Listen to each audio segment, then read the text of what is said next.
হে everyone, সকলে কেমন আছে? আশা করছি ভালো আছে, সুস্থ আছে। তো এখন আমি রান্নাবান্না দিয়েই এন্ট্রিটা শুরু করলাম। তো এখন আমি এই যে রান্না বসিয়েছি, এদিকে মটনের আলু ভাজা হচ্ছে আর এদিকে কিছুটা চিকেন পকোড়া করে নিচ্ছি। তো রান্নাবান্না দিয়েই ব্লগটা স্টার্ট করলাম। এদিকে সব মশলা করা হয়ে গেছে আর ওদিকটা। তো তোমরা কন্টিনিউ ভিডিওটা দেখতে থাকো, কেউ স্কিপ করো না, আশা করছি ভালো লাগবে তোমার। 500 মতন চিকেন এই যে ধুয়ে রেখেছি।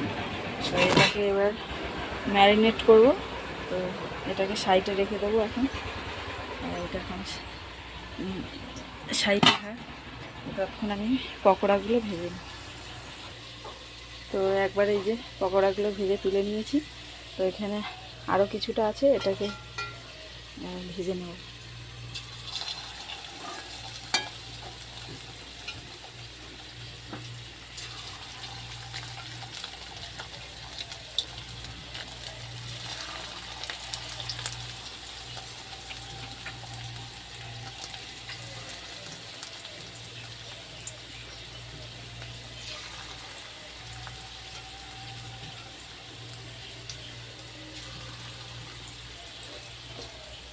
তো আজকে দুপুরের মেনু হচ্ছে এই যে পকোড়া ভাজা হচ্ছে, এদিকে মটনের আলু আগে তো বললাম, আর এখানে হচ্ছে কিনা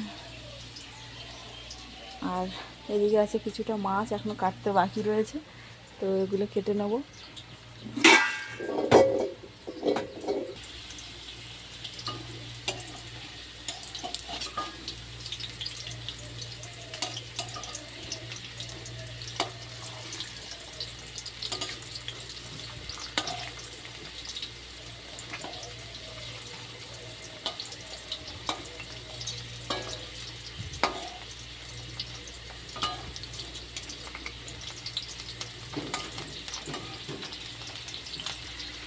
তো এদিকে আলুটা ভাজা প্রায় হয়ে গেছে, এবার তুলে নেব।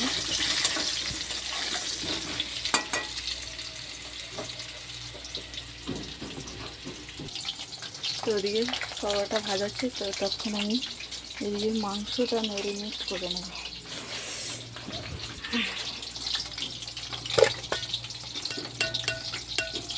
এখানে যে 500 গ্রাম মটন নিয়েছি। এবার কিছুটা এই যে আদা রসুন দেব, কিছুটা আদা, লঙ্কা, পেঁয়াজ চেরা দিলাম,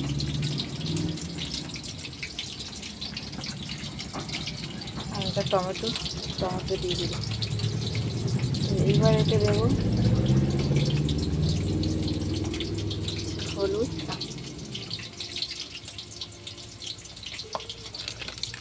একটু লঙ্কার গুঁড়ো,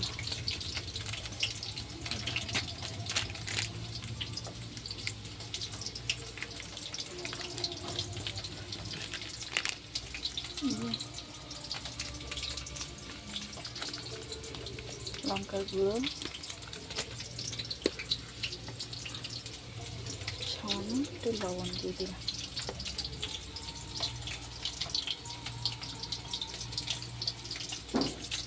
এবার দেবো কিছুটা তেল,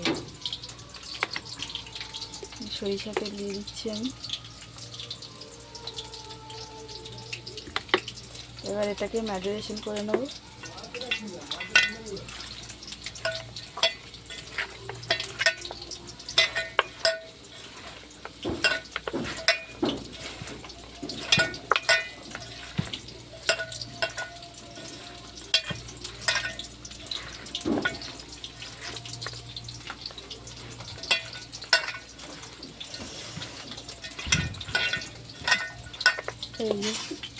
এটা ম্যারিনেশন করা কমপ্লিট। তো এটা আধা ঘন্টা মতো ঢাকা দেওয়া থাক। এদিকে পকোড়াটা আমি উল্টে নিই।